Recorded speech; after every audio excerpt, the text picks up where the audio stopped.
Hello everyone, कैसे हो आप सब। और अपने यहाँ जो यूट्यूब पे क्लासेस चल रही है मिनी टेस्ट सीरीज, उसमें अपने राजस्थान की पॉलिटी पढ़ रहे हैं। ठीक है, तो कल और परसों 2 क्लास पहले अपने हो चुकी है। आज बचा हुआ पार्ट करेंगे, उसमें राजस्थान पॉलिटी की जो संस्थाओं से संबंधित क्वेश्चन है वो सारे अपने देखेंगे, क्योंकि संस्थाओं से संबंधित क्वेश्चन आप कर लोगे तो उससे आपका जो रिवीजन है मोटा मोटा संस्थाओं का वो सारा हो जाएगा यहाँ से। ठीक है, अपने क्वेश्चन स्टार्ट करने से पहले मैं आपको एक छोटी सी पर जरूरी सूचना है वो दे देती हूँ कि वैसे तो आपने पढ़ लिया होगा कल जो आरपीएससी ने गाइडलाइन जारी की है, जो निर्देश आए हैं कल भी आगे जो एग्जाम होंगे, जो ऑब्जेक्टिव टाइप के एग्जाम होंगे उसमें क्या होगा। ठीक है, वो अच्छे से आप ध्यान से पढ़ना। मैं थोड़ा सा आपको संक्षिप्त में बता देती हूँ कि उसमें क्या है कि आपको जैसे 150 क्वेश्चन अपने आरएस प्रीलिम्स में आएंगे। ठीक है, इतने दिन 4 ऑप्शन होते थे ए बी सी डी। ठीक है, और अपने को ऐसा होता था कि ठीक है 150 में से ऑलमोस्ट क्या होता है, मोस्टली ज्यादातर लोग क्या 100 से 110 या कुछ होंगे जो 115 अटेम्प्ट करते थे, जो नहीं आ रहा है वो हम छोड़ के आते हैं। ठीक है, अब क्या किया आरपीएससी ने कहा है कि आपको 150 है, वो 150 के 150 क्वेश्चन है, उसमें आपको जो गोला है वो नीले बाल पॉइंट से भरना होगा। ठीक है, तो अब एक ऑप्शन और आएगा, 5 ऑप्शन होंगे। ठीक है, 5 ऑप्शन होंगे जिसमें मान लो आपको पहला क्वेश्चन है वो आपने पढ़ा, आपको लग रहा है इसमें मुझे नहीं करना है ये क्वेश्चन, तो आपको फिर भी उसको खाली नहीं छोड़ना है, उसमें 5वां जो ऑप्शन होगा उसको आपको भरना पड़ेगा। ठीक है, तो ये 150 क्वेश्चन की बात है। आरएस की बात करी हूं मैं, 150 क्वेश्चन का इसमें ये बोला है कि 10% से ज्यादा अगर खाली छोड़ आए, यानी 15 क्वेश्चन ऐसे हो गए जिसमें आपने कुछ नहीं भरा, तो बाकी चाहिए आपकी कट ऑफ से ऊपर मार्क्स आए लेकिन फिर भी आप अयोग्य हो जाओगे। क्योंकि बहुत ही छोटी सी बात है लेकिन बहुत ही ध्यान देने की बात है, और 150 के 150 क्वेश्चन अपने को करके आने हैं। करके आने इन द सेंस जो नहीं आ रहा है उसमें 5वां ऑप्शन होगा, वैसे आपने जो ओएमआर शीट आएगी उसमें देखते ही पता चल जाएगा। तो ओएमआर शीट में 5वें में होगा कि नोट आंसर्ड, अपने को ये अनुत्तरित क्वेश्चन है, जो मेरा क्वेश्चन है मैं इसको सोल्व नहीं कर रहा हूं, तो उसमें जो 5वां ऑप्शन होगा वो अपने को भरना पड़ेगा। समझ आया। तो ये 150 के उसके लिए आपको 5 मिनट एक्स्ट्रा मिलेगा। वैसे इसमें डरने की कोई बात नहीं है, 3 घंटे आरपीएससी देती है प्रीलिम्स के पेपर में, और 3 घंटे इनफ होते हैं। ठीक है, इतना कोई बहुत ज्यादा टफ पेपर नहीं आता है। 3 घंटे में मान लो 1.5 घंटे में पहले चरण में आप करोगे, फिर ओएमआर शीट भरोगे, कुछ अलग अलग होता है तरीका होता है। कोई तो होता है जो पहले क्वेश्चन से लगेंगे, क्वेश्चन किया और साथ में गोला भरते जाएंगे। कुछ होते हैं जैसे सारे पहले पेपर में करते जाएंगे टिक और लास्ट में ओएमआर शीट भरेंगे। लेकिन हड़बड़ी में गलत नहीं करके आना है। जैसे अपने ये होता है कि जो नहीं आ रहा है उसको अपने छोड़ दिया, स्टार्टिंग में छोड़ दिया, तो फिर क्या होता है सारी ओएमआर शीट को वापस से भरेंगे तो हो सकता है एक क्वेश्चन में 2 गोले भर दे। ठीक है, तो ये बात इस हिसाब से मैं तो मेरा आपको बता सकती हूँ, इस हिसाब से बता सकती हूँ। जैसे मान लो आपने पहले 10 क्वेश्चन किए, 10 क्वेश्चन में 5 क्वेश्चन ऐसे होंगे जो आपको 100% आ रहे हैं तो उसको तो वहीं कर दो। फिर 2-3 क्वेश्चन ऐसे होंगे जिसमें 50% है कि ठीक है ये मेरे को करना है, बट लास्ट में देखना होगा कि कितने क्वेश्चन बन रहे हैं, उस हिसाब से इसमें मैं रिस्क ले सकता हूँ या ले सकती हूँ। ठीक है, कुछ क्वेश्चन अपने ऐसे होते हैं 10 में से एक ऐसा होगा कि ठीक है मैंने कभी पढ़ा ही नहीं है इसको, तो उसको बाद में मुझे लग रहा है छोड़ने की कतई जरूरत नहीं है, अभी बाद में देखेंगे। इससे अच्छा अपने को पहला या दूसरा क्वेश्चन ऐसा हो गया कि नहीं मेरे को ये कभी पढ़ा ही नहीं है, कभी देखा ही नहीं है, करना ही नहीं है, तो उसको हाथों हाथ उसी टाइम 5वें पर बोला कर देना ताकि वो टेंशन ही खत्म हो। तो इसकी थोड़ा सा ये आप है अच्छी सी रूल को है ना ध्यान दिमाग में बैठाना है, और 150 के 150 अपने को बोला भर के ही आना है, ये नया रूल है और इसके हिसाब से अपने को करना है। ठीक है, तो बाकी ऐसी घबराने की बिल्कुल जरूरत नहीं है। 5 मिनट एक्स्ट्रा मिलेंगे और टाइम का कोई दिक्कत कभी नहीं होती, टाइम बहुत होता है 3 घंटे, और आराम आराम से करोगे तो भी हो जाएगा। ठीक है, चलो अब अपने स्टार्ट करते हैं क्वेश्चन। क्वेश्चन अपने क्या कर लिए थे, बाकी सारे पॉलिटी वाले क्वेश्चन है वो देख लिए राजस्थान के सिलेबस की। अब संस्थाएं रही है वो अपने आज देखते हैं। तो मानवाधिकार आयोग से स्टार्ट कर रहे हैं। राजस्थान राज्य के मानवाधिकार आयोग के अध्यक्ष है, उसकी नियुक्ति राज्यपाल द्वारा एक समिति की सिफारिश पर होगी। उस समिति में कौन कौन से सदस्य होंगे, ये अपने जितनी भी संस्थाएं की है सब में आया है ये कि एक राजस्थान राज्य मानवाधिकार आयोग है, कोई भी आयोग है उसके अध्यक्ष की नियुक्ति राज्यपाल के द्वारा, सदस्यों की नियुक्ति भी राज्यपाल द्वारा हो रही है, लेकिन वो एक समिति है, तो सारी समिति के मेंबर आपको याद है करने हैं। तो इसमें क्या क्या है कि एक समिति की सिफारिश पर होगी, उस समिति में कौन कौन से सदस्य शामिल होंगे। मानवाधिकार आयोग, मुख्य न्यायाधीश, मुख्यमंत्री, विधानसभा का अध्यक्ष या गृह मंत्री। एक तो है ऑप्शन ये। दूसरा, मुख्यमंत्री, विधानसभा का अध्यक्ष, गृह मंत्री, ये विपक्ष के नेता। राज्यपाल, मुख्यमंत्री, गृह मंत्री, वित्त मंत्री। मुख्यमंत्री, विधानसभा के अध्यक्ष, गृह मंत्री या वित्त मंत्री। अब आपने अब तक सारी संस्था कर ली होगी, इस क्वेश्चन को एक सेकंड के लिए सोच के फटाफट देख लो कि इस मानवाधिकार आयोग के अध्यक्ष की नियुक्ति करते हैं तो राज्यपाल जो समिति है कौन सी, उस समिति के मेंबर कौन कौन से होते हैं। तो देखो इस ऑप्शन में तो मुख्य न्यायाधीश आ गया, इस वजह से ये कट हो गया क्योंकि मुख्य न्यायाधीश का यहाँ कोई रोल नहीं। इस ऑप्शन में राज्यपाल खुद दे दिया, तो राज्यपाल तो नियुक्त करेगा, समिति आएगी वो सिफारिश करेगी, तो ये गलत हो गया। इसमें मुख्यमंत्री, विधानसभा के अध्यक्ष, गृह मंत्री, वित्त मंत्री का कोई काम नहीं होता है, तो ये गलत हो गया। ठीक है, अब देखो मुख्यमंत्री होता है, विधानसभा का अध्यक्ष होता है, गृह मंत्री होगा, विपक्ष के नेता होंगे। अगर मुख्यमंत्री, विधानसभा का अध्यक्ष, यहाँ याद रखना होता है, कुछ संस्थाओं में ये लिखा होगा कि कैबिनेट मंत्री होता है, यहाँ क्लियर है कि कैबिनेट मंत्री में भी गृह मंत्री होगा। तो मानवाधिकार आयोग के अध्यक्ष की नियुक्ति मुख्यमंत्री अध्यक्ष होगा, विधानसभा का अध्यक्ष उसका सदस्य होगा, गृह मंत्री, विपक्ष के नेता, ये मिलकर जो सिफारिश करेंगे जिस व्यक्ति के नाम की, उनको राज्यपाल राज्य मानवाधिकार आयोग के अध्यक्ष के पद पर नियुक्त करेंगे। क्लियर है, तो ये आपको ध्यान रखना है, यही याद कर लो इस समिति को। अब चलते हैं आगे। निम्नलिखित में से कौन से कथन राजस्थान राज्य मानवाधिकार आयोग के संबंध में सही कथन बताना है अपने को, सही कौन कौन से। इसका गठन राजस्थान सरकार की 18 जनवरी 1999 की अधिसूचना के द्वारा हुआ। यह आयोग मार्च 2000 से क्रियाशील है। मानवाधिकार संशोधन अधिनियम आता है 2006, उसके अनुसार आयोग में एक अध्यक्ष और 3 सदस्य है। इसके भूतपूर्व अध्यक्षों में एक उच्चतम न्यायालय के सेवानिवृत्त न्यायाधीश रहे हैं।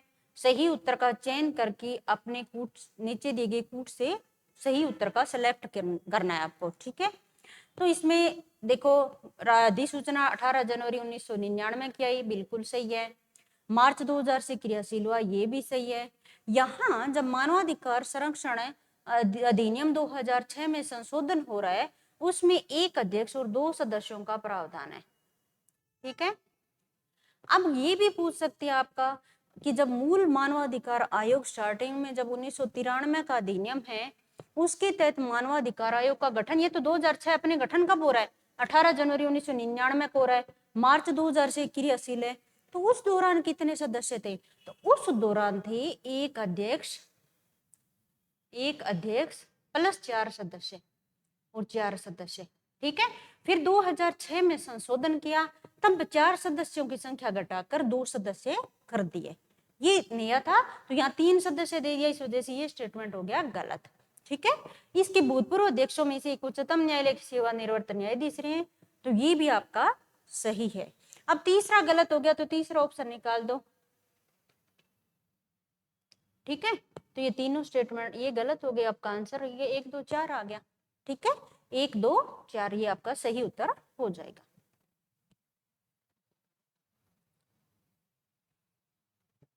अब देखते हैं आगे। राज्य मानवाधिकार आयोग के अध्यक्ष का पद रिक्त होने की स्थिति में अध्यक्ष के रूप में कौन कार्य करता है। मान लो राज्य मानवाधिकार आयोग के अध्यक्ष का पद एकदम से रिक्त हो गया किसी वजह से, तब अध्यक्ष के रूप में कौन कार्य करेगा। तो राज्यपाल सदस्य है, उन्हीं में से किसी एक सदस्य को अध्यक्ष के रूप में प्राधिकृत कर सकते हैं, या मुख्यमंत्री सदस्यों में से किसी एक सदस्य को अध्यक्ष के रूप में प्राधिकृत कर सकते हैं, या राष्ट्रपति एक नए अध्यक्ष की नियुक्ति करेंगे, या इनमें से कोई नहीं। अब कुछ क्वेश्चन ऐसे होते हैं जिनमें आपको थोड़ा सा ध्यान देने की जरूरत है। मान लो ये आपने कहीं नहीं पढ़ा ही नहीं था, अपने मानवाधिकार आयोग का चैप्टर आया था, आपने क्या किया, कौन नियुक्ति करता है, कितने सदस्य होते हैं, संशोधन हो, उसके बाद क्या हुआ, कार्यकाल क्या है और काम क्या है, ये पढ़ लिया। मान लो ये नहीं, फिर भी इसमें आपने दिमाग लगाओ कि मुख्यमंत्री सदस्यों में से किसी एक सदस्य को अध्यक्ष के रूप में प्राधिकृत कर सकता है। मुख्यमंत्री का क्या रोल है, मुख्यमंत्री समिति का अध्यक्ष था, उसकी सिफारिश पर राज्यपाल इतने दिन नियुक्ति कर रहे थे, ठीक है। तो ये कैसे हो सकता है? राष्ट्रपति ने अध्यक्ष, अब राष्ट्रपति का क्या काम है राज्य मानवाधिकार आयोग में, ठीक है। और इनमें से कोई नहीं, ऑप्शन ही खत्म हो गया, तो ऑटोमेटिक पता चल गया कि राज्यपाल है वो सदस्यों में से किसी एक सदस्य को अध्यक्ष के रूप में प्राधिकृत कर सकते हैं, तो राज्यपाल ही नियुक्ति करेंगे। अब बात है जो सदस्य है, कितने सदस्य होते हैं? 2 सदस्य है, तो 2 में से किसी एक को मानवाधिकार आयोग का अध्यक्ष का पद बना देंगे। अच्छा, राज्य मानवाधिकार आयोग है वो उनका अध्यक्ष अब कौन बन सकता है? क्या योग्यता होनी चाहिए राज्य मानवाधिकार आयोग के अध्यक्ष बनने के लिए? तो उच्च न्यायालय का जो मुख्य न्यायाधीश है वो राज्य मानवाधिकार आयोग का सेवानिवृत्त मुख्य न्यायाधीश है, वो राज्य मानवाधिकार आयोग के अध्यक्ष के पद पर नियुक्त हो सकते हैं, ठीक है। तो राज्य मानवाधिकार आयोग के अध्यक्ष है वो ये ध्यान रखना है, राज्यपाल सदस्यों में से किसी एक सदस्य को अध्यक्ष के रूप में प्राधिकृत कर सकते हैं, ठीक है। निम्न में से कौन राज्य मानवाधिकार आयोग का अध्यक्ष नहीं था? अब ये है कि जितने संस्था है उनमें कुछ 4 या 5 या 6 या 7 इतने तक हो तो वो सारे याद अपने को करने होते हैं, ठीक है। तो justice Kanta Bhatnagar, justice Premchand Jain, NK Jain और सगीर अहमद, इनमें से अब तक राज्य मानवाधिकार आयोग का अध्यक्ष कौन नहीं बना है? तो ये आपको ध्यान रखना है, कांता भटनागर सही है, NK जैन सही है, सगीर अहमद सही है, प्रेमचंद जैन, जस्टिस प्रेमचंद जैन है और राज्य मानवाधिकार आयोग है उसके अध्यक्ष नहीं है। अब बाकी के 3 या 4 और है वो याद रखने हैं आपको। वर्तमान में मानवाधिकार आयोग के अध्यक्ष कौन है वो भी ध्यान में रखना है आपको, ठीक है।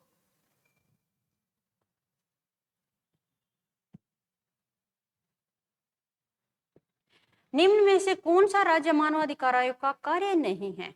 मानवाधिकार के उल्लंघन की स्वेच्छा से जांच करना, किसी जेल को देखना, मानवाधिकारों की सुरक्षा का पुनर्विलोकन करना या मानवाधिकारों का उल्लंघन करने वालों को सजा देना, ठीक है। तो ये आप ध्यान में रखना कि कोई भी आयोग है, आयोग का काम परामर्श देना होता है, ठीक है। सजा देना या कोई दंड का प्रावधान ऐसी किसी भी आयोग में नहीं है। तो उल्लंघन करने वालों को सजा ये नहीं दे सकता, ये सिफारिश कर सकता है कि हाँ मानवाधिकारों का उल्लंघन हो रहा है। तो उल्लंघन स्वेच्छा से जांच भी कर सकता है, कोई जेल है उनका निरीक्षण भी करके आ सकते हैं, मानवाधिकार की सुरक्षा का जो सुरक्षा का प्रावधान किया गया उनका पुनर्विलोकन भी कर सकते हैं, लेकिन सजा देना मानवाधिकार आयोग का काम नहीं है। राजस्थान राज्य मानवाधिकार आयोग ने कब से काम शुरू किया? अप्रैल 2001 से, मार्च 2000 से, मार्च 2002 से, जनवरी 1999 से। तो जनवरी 1999 में स्थापना होती है लेकिन काम स्टार्ट होता है मार्च 2000 में। राजस्थान राज्य मानवाधिकार आयोग ने मार्च 2000 से काम शुरू किया था।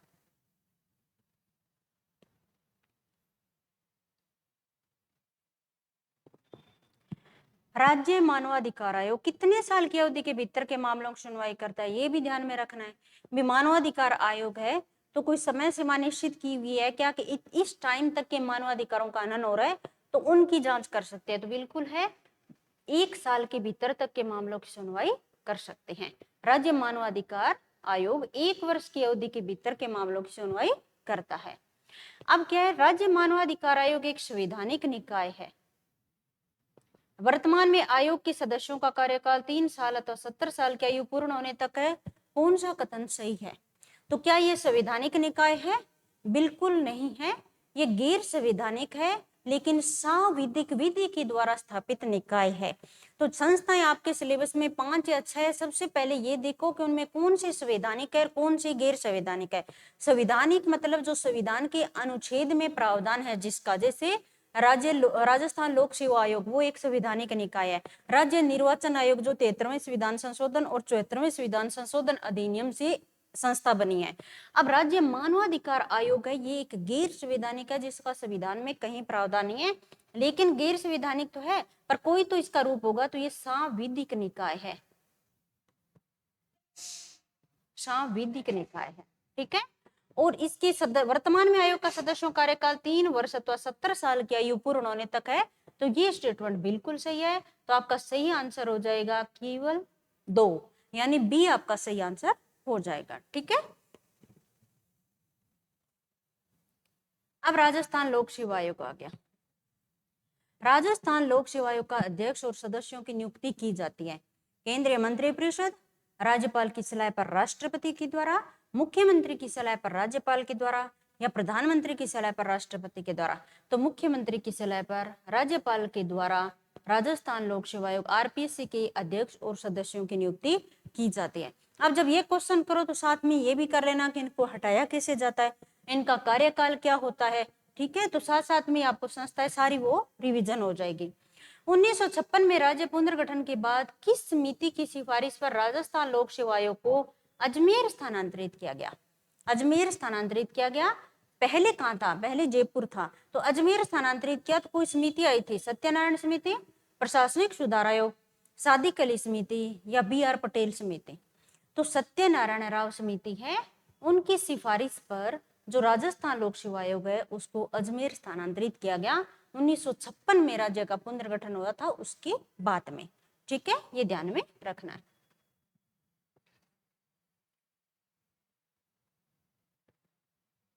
दो या दो से अधिक राज्यों के लिए संयुक्त लोक सेवा आयोग की नियुक्ति कौन करता है?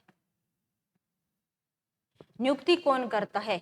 तो संबंधित राज्यपाल की सिफारिश पर भारत के राष्ट्रपति के द्वारा, सभी संबंधित राज्यों के राज्यपाल की समिति द्वारा, या भारत के राष्ट्रपति के द्वारा, या सबसे बड़े राज्य के राज्यपाल द्वारा।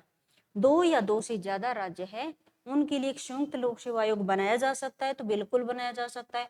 तो उनकी आयोग है, उनकी नियुक्ति कौन करता है? तो राज्य है, अब उन राज्यों में कौन सा राज्यपाल करेगा?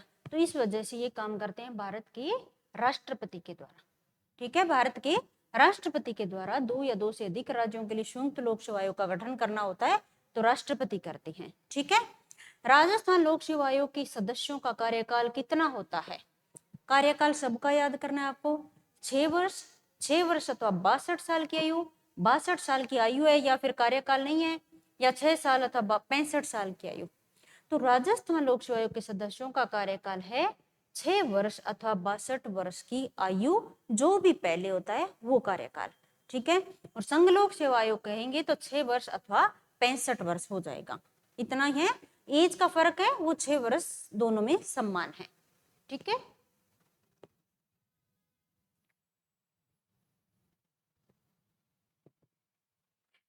सत्य कथन बताना है अपने को। राज्य लोक सेवा आयोग के अध्यक्ष और सदस्यों को पुनः नियुक्त नहीं किया जा सकता। राज्य लोक सेवा आयोग के अध्यक्ष है वो संघ लोक सेवा आयोग के अध्यक्ष सदस्य बन सकते हैं। राज्य लोक सेवा आयोग का अध्यक्ष है वो जो कार्यकाल समाप्त हो जाने पर अन्य राज्य लोक सेवा आयोग के अध्यक्ष बनने के पात्र नहीं है। अब इनमें से सही स्टेटमेंट देखना है आपको, 1 2, 1 3, 2 3 या उपयुक्त सभी। अब मान लो ये आ गया एग्जाम में क्वेश्चन आया, अब ये तो खैर इतना टफ नहीं है, फिर भी ये हो कि मान लो आपको ये क्वेश्चन करना नहीं है। अब रूल क्या हो गया, अब ये आके एक और ऑप्शन आ जाएगा, यहाँ मैं ये लिख रही हूँ, वहां पता नहीं क्या लिखा हुआ आएगा, एक ऑप्शन और आ गया। अब इस क्वेश्चन को आपको बोला है वो भर के आना पड़ेगा। अब आपको नहीं करना है तो ई के ऑप्शन पर करना है, और अगर करना है तो फिर ABCD है। सिंपल बात, खाली छोड़ के हम आगे नहीं जाना है, यही रूल है। इसका साथ साथ आपको प्रैक्टिस करनी है, ध्यान में रखना है, ठीक है। यहाँ क्या कहा है कि राज्य लोक सेवा आयोग, अब आरपीएससी का जो अध्यक्ष है, सदस्य है, वो पुनः नियुक्त नहीं किया जा सकता। क्या पुनः नियुक्त हो सकते हैं? तो ये सही बात है, उनको पुनः नियुक्त नहीं किया जा सकता, ठीक है। दूसरा कि राज्य लोक सेवा आयोग का अध्यक्ष है वो कहाँ कहाँ वापस नियुक्त हो सकता है?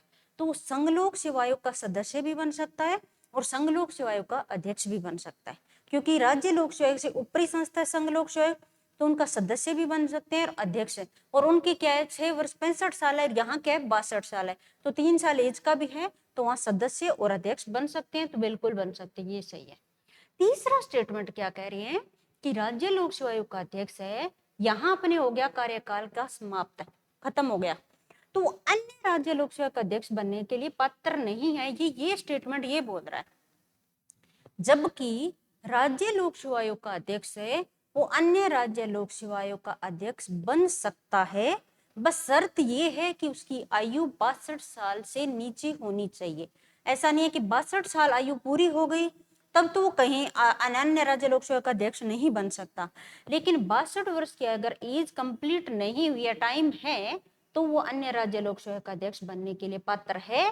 इस वजह से ये स्टेटमेंट गलत हो रहा है और आपका आंसर होता है 1 और 2, केवल 1 और 2। समझ आया? कुछ दिक्कत तो नहीं, ये सिंपल बात है। अब वर्तमान में आप अपने यहाँ के आरपीएससी के अध्यक्ष सदस्य हैं, तो सेम व्यक्ति को पुनः नियुक्त वापस नहीं किया जा सकता, लेकिन वो अध्यक्ष सदस्य कहाँ कहाँ वापस नियुक्त हो सकते हैं, तो संघ लोक सेवा आयोग के अध्यक्ष बन सकते हैं, संघ लोक सेवा आयोग का सदस्य बन सकते हैं, ठीक है। और राज्य लोक सेवा आयोग का अध्यक्ष है वो अन्य राज्य लोक सेवा का अध्यक्ष बन सकते हैं, बशर्ते उनकी आयु 62 साल से कम हो, ठीक है, ये ध्यान में रखना है। राजस्थान लोक सेवा आयोग अपना वार्षिक प्रतिवेदन किसे देता है? राजस्थान के मुख्यमंत्री को, या राज्यपाल को, या उच्च न्यायालय के मुख्य न्यायाधीश को, या भारत के राष्ट्रपति को। तो ठीक है, जहां तक राष्ट्रपति की बात ना आए, सारे आयोग अपनी रिपोर्ट राज्यपाल को देते हैं, ध्यान में रखना। राजस्थान के राज्यपाल को ही देंगे अपना वार्षिक प्रतिवेदन, ठीक है। निम्न में किस मामले में राज्य लोक सेवा आयोग से परामर्श नहीं लिया जा सकता? राज्य लोक सेवा आयोग का काम होता है ना भर्ती करवाना, और कुछ मामलों में परामर्श भी दिया जाता है गवर्नमेंट को, तो यहाँ कौन सा परामर्श नहीं देंगे? सिविल सेवा के लिए भर्ती की पद्धति किस तरीके से भर्ती की जाए, तो बिल्कुल देंगे। सिविल सेवा की नियुक्ति में अनुसरण कौन कौन से सिद्धांत अनुसरण होंगे, क्या नियम होंगे, बिल्कुल होंगे।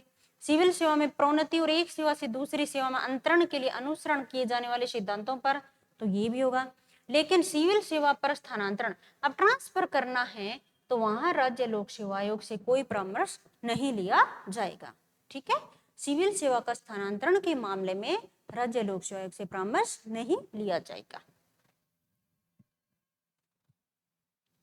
अब अपना आ गया लोकायुक्त। लोकायुक्त, लोकायुक्त संस्था संविधान से इतर और न्यायिक संस्था है। राजस्थान में लोकायुक्त संस्थान का गठन राजस्थान लोकायुक्त और उप लोकायुक्त अधिनियम 1973 के अंतर्गत किया गया है। कौन से कथन है जो सही है? दोनों सही है या कोई एक सही है? तो ये क्या है? संविधान इतर और न्यायिक संस्था, ये गलत है। ये क्या है? साविधिक निकाय है, साविधिक निकाय है और न्यायिक संस्था है, ठीक है। इसका गठन 1973 के अंतर्गत हुआ, तो ये सही है, तो आपका ऑप्शन हो जाएगा बी, ठीक है। अब अगला देखते हैं कि निम्न में से कथना पे उन पर विचार करने हैं। पहला, राज्य स्तर पर जो लोकायुक्त है उसकी नियुक्ति की सर्वप्रथम अनुशंसा प्रथम प्रशासनिक सुधार आयोग ने की। न्यायमूर्ति आईडी दुआ राजस्थान के पहले लोकायुक्त थे। सिंपल है स्टेटमेंट, लोकायुक्त आपने पढ़ा है, बस संस्थाओं का एक ही होता है, थोड़ा बहुत कंफ्यूजन हो जाता है कि ये इसका पार्ट है या इसका पार्ट है, ठीक है। और वो क्या है, वो ऐसा नहीं है कि हर सबको ही होगा वो, आप इसलिए सारी संस्थाएं उनका एक चार्ट बना लीजिए कि उनकी नियुक्ति पहले से कितने मेंबर होते हैं, नियुक्ति कौन करता है, संवैधानिक निकाय है या गैर संवैधानिक है, तो अगर गैर संवैधानिक है तो संस्था का रूप क्या है, फिर उसका सदस्यों की नियुक्ति कौन करता है। अगर समिति, सब में समिति मिलेगी आपको, समिति है तो इस लोकायुक्त की जो सदस्य है उनकी लोकायुक्त जो नियुक्ति करते हैं लोकायुक्त की, उनकी नियुक्ति राज्यपाल करते हैं, तो उस समिति में कौन मेंबर होंगे। सूचना आयोग है, सूचना आयुक्त की नियुक्ति करते हैं, तो उस समिति में कौन मेंबर होंगे। इसी तरह से मानवाधिकार आयोग हो गया, तो उनकी समिति आप एक साथ एक चार्ट बना लीजिए ताकि थोड़ा सा उनका कंपैरिजन हो जाएगा, तो उस वजह से आसान होगा। फिर मेन बात है जो नियुक्त होते हैं, मान लो राज्य मानवाधिकार आयोग के अध्यक्ष सदस्य नियुक्त हो गए, तो वो कौन व्यक्ति नियुक्त हो सकते हैं, किन को नियुक्त किया जा सकता है, उनका कार्यकाल कितना है, उनको हटा कौन सकता है, बस इन्हीं में से क्वेश्चन आने हैं। और एक क्वेश्चन आपका प्रीवियस ईयर के एग्जाम में देखोगे तो एक क्वेश्चन सीधा इन संस्थाओं से होता है, तो वो आपका नहीं छूटना चाहिए। तो सारी संस्थाओं का, ये 5 या 6 संस्थाएं, उनकी सारी अच्छे से याद कर लीजिए। तो ये प्रथम प्रशासनिक सुधार आयोग बिल्कुल सिफारिश की थी। उसके बाद न्यायमूर्ति आईडी द्वारा राजस्थान के पहले लोकायुक्त थे, तो 1 और 2 दोनों सही हो गए, सी सही स्टेटमेंट है, ठीक है। अब आगे देखते हैं।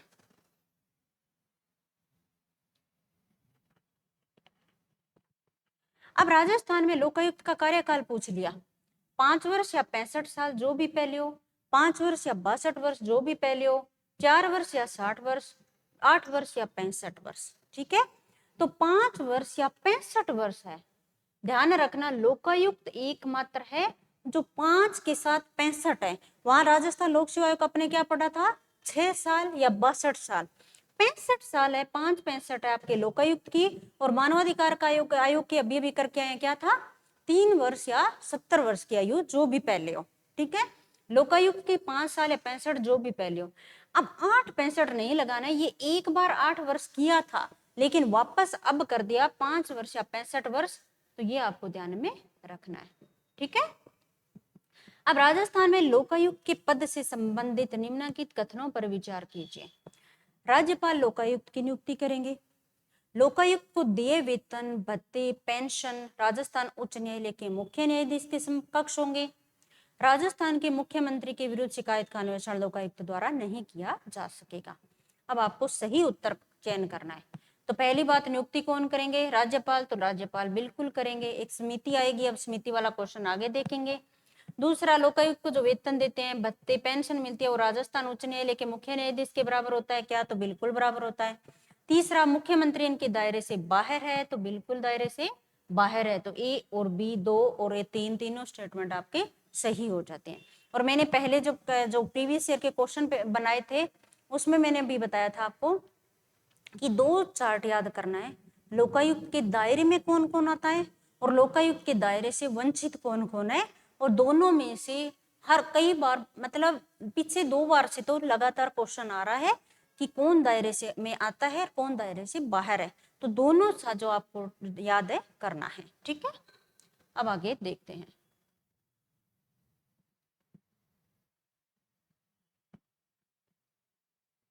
निम्न में से किस पदाधिकारी या पदाधिकारियों के खिलाफ शिकायत प्राप्त होने पर लोकायुक्त राजस्थान द्वारा जांच नहीं की जा सकती? पंचायत समिति के प्रधान, उप प्रधान, पंचायत समितियों की स्थायी समितियों के अध्यक्ष, सरपंच एवं पंच, जिला परिषद का उप प्रमुख। तो लोकायुक्त राजस्थान सरपंच और पंच है उनकी जांच नहीं कर सकता। सरपंच, पंच और मुख्यमंत्री 3 तो अभी अपने क्वेश्चन से जांच के दायरे से बाहर हो गए। पंचायत समिति के प्रधान, उप प्रधान, जिला परिषद का प्रमुख, उप प्रमुख, इनकी स्थायी समितियों के अध्यक्ष, तीनों नगरीय निकाय के जो प्रमुख, उप प्रमुख जिनको अलग अलग नाम से बोला जाता है वो उनके दायरे में आते हैं। इसके अलावा मंत्री आते हैं इसके दायरे में, तो वो ध्यान में आपको रखना है। और कौन दायरे से बाहर है वो भी देखना है। राजस्थान में लोकायुक्त के संदर्भ में कौन सा कथन सही नहीं है? फिर आ गया, भ्रष्टाचार के मामलों की जांच करता है किंतु कुप्रशासन की नहीं। मुख्यमंत्री जांच के दायरे से बाहर है। वार्षिक प्रतिवेदन राज्यपाल को देता है, उसकी सिफारिश सरकार के लिए बाध्यकारी है। तो यही क्वेश्चन का आंसर निकल गया। मैंने पहले ही कहा किसी भी आयोग है उसकी सिफारिश सरकार पर बाध्यकारी नहीं है, केवल परामर्श देना इनका काम होता है, बाध्यकारी नहीं हो सकते। तो ये यहाँ इसका सही उत्तर तो हो जाएगा डी। बाकी ये 3 याद कर लिया। मुख्यमंत्री जांच के दायरे से बाहर है, पहले बात कर चुके हैं। वार्षिक प्रतिवेदन राज्यपाल को देगा।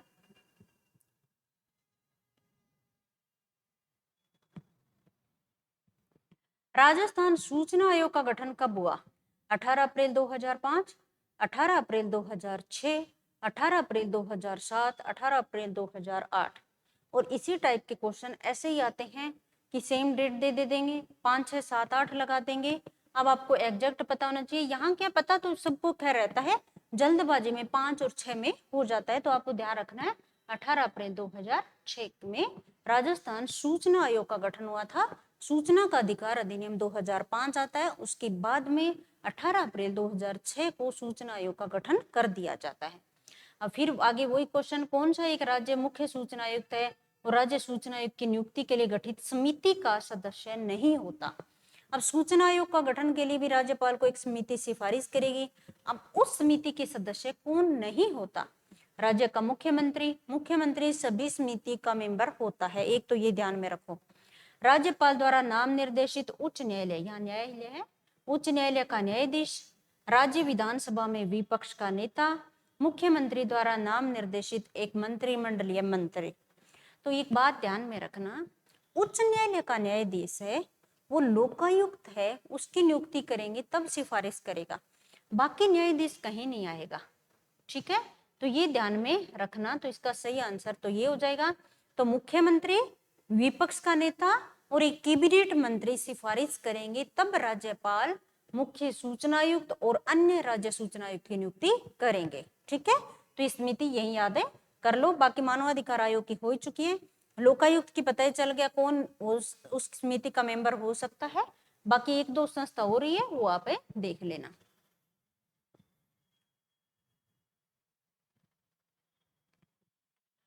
निम्न में से राज्य सूचना आयोग के संदर्भ में कौन सा कथन सही है? ये एक सांविधिक निकाय है, विधि द्वारा स्थापित है, तो सांविधिक निकाय है। ठीक है, ये एक स्वायत्त शासी निकाय है। इसका गठन 18 अप्रैल 2005 को हुआ। सही कोड का चयन करना है आपको। क्या तीनों कथन सही है या कोई कथन गलत है? तो इसका तीसरा गलत हो गया। 18 अप्रैल 2006 होना था, या 5 दे दिया, तो इस वजह से गलत हो गया। 1 और 2 दोनों सही है, स्वायत्त शासी निकाय है और सांविधिक निकाय है, तो ये आपका बी आंसर हो जाएगा, 1 और 2।